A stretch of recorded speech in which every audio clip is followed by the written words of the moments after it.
Hi Sam, hi Jenny. It's Sunday night. I'm coming to you guys a little early because I'm going out of town tomorrow for a few days. Jenny, I first wanted to thank you for your extremely thoughtful video and let you know that I am really looking forward to the next installment of the series where you're discussing this article.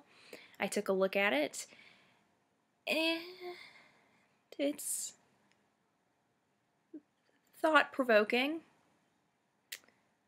I thought a lot of things that you had to say were really great, and that it's always nice to have a productive discussion and point out problems in the way that things are being thought and talked about. So the way that you're doing that is really awesome. The other thing that I unfortunately have to talk about today is the Sandy Hook Elementary School shooting in Newtown, Connecticut that happened on Friday morning.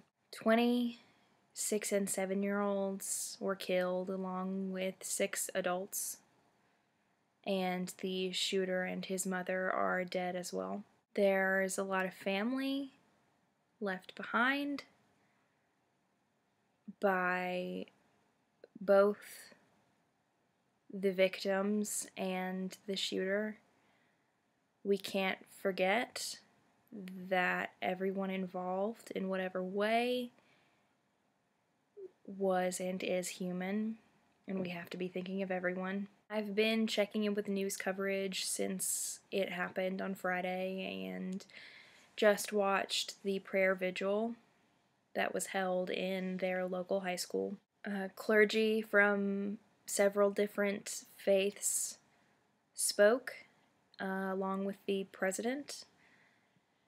A lot of words of comfort were offered and prayers of comfort were given, and it was a moment where the community there and the families there and the nation and world as a whole could sort of be together and let the affected know that, we're not alone in it. We can sort of hold each other up, and that's sort of a positive moment in a lot of the negative storm that's been swirling around this awful, awful tragedy. One thing I heard today on the news during some reports that were a little bit more focused on the victims was part of a statement from a family who lost a child in the shootings, who said that the little girl that they lost had a younger brother who didn't understand why he couldn't play with his best friend anymore. I'm right there with him. I don't understand it either. I think a lot of us are left here asking why it happened. And maybe that's not the best question that we could be asking, and I would like to encourage all of us to not be afraid of allowing a conversation to happen right now. Because in addition to why, I think a lot of us are also asking what we can do. And I think that's a question that we have answers for. I want to quote a video that Hank Green of the Vlogbrothers put up on Friday. He said that he was trying to remember that some people are broken, but that humanity is good, and that the number of hugs per every gunshot victim is very, very high. So I think one thing that we can do is remember things like that and stick together and try our hardest to fix the broken communication that we have sometimes in this country, and it's really unfortunate. because there are a lot of things that are going to need to be talked about now. This is just, it's enough, you know? Gabby Giffords, the Aurora shootings over the summer, this, countless others sprinkled throughout the years. It's enough, and I think we all know it. So whatever we do, I don't want to get into the politics of it. Whatever we do, we can't be afraid of the discussion. However you feel about whatever comes up, you can't be afraid of the discussion. The one thing I do want to talk about specifically is the way that we treat mental illness. I read an article today called I Am Adam Lanza's Mother. I'll link to it below so that you can read it if you want to. It's by a mother of a child with mental health issues, detailing the kinds of things that she goes through every day trying to raise her child. And she sort of explains how there's not a great solution for what her child and she are going through. So I think that needs to be one of the things that comes out of this, is a really healthy, respectful, productive discussion about the way that we treat mental health and mental health care. We need to lift the stigma around mental illness. There's nothing wrong with someone suffering from a mental illness. They need help, the same as someone with the cold needs help.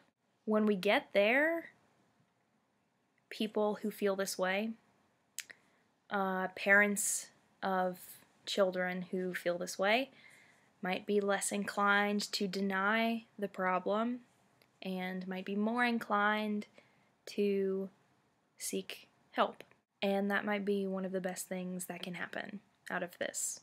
In addition to that article that I was talking about, I'll also link to Hank's video that I referenced so that you guys can see his idea sort of in full. It's kind of a short video. Sitting here now, days after a lot of little kids died, it is really hard to remember that there's good in people and good in the world, but it's very, very important that we do so, because we can't lose faith in ourselves if we want to make the world safer for ourselves. If you feel so inclined, I will also link below to the place on the internet where you can find out who your congressman is, and if you want to, you can email them.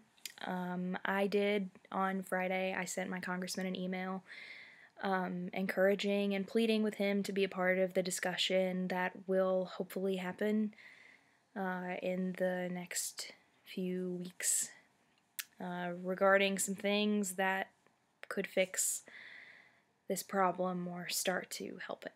It might be hard, but that's not an excuse for us not to try and fix this. That could have been any school, in any town, anywhere in this country. And it has been, it's been 1,000 different places. And I'm still in shock every time. And I think there is a collective moment here finally where we're all done and we're all ready for something to be fixed. So whichever issue you think we need to tackle, whatever way you think we need to tackle it, don't keep your mouth shut about it. Scream loudly and often. Because until we are engaging with one another, it's always going to stay this way. We're always going to be afraid to send our loved ones somewhere. As a college student, I don't want to be afraid of this thing happening to me or my best friends. As a new aunt, I don't want to be afraid of my nephew going to school in a few years. So let's just be mindful of all of it. Jenny, I'll see you Wednesday.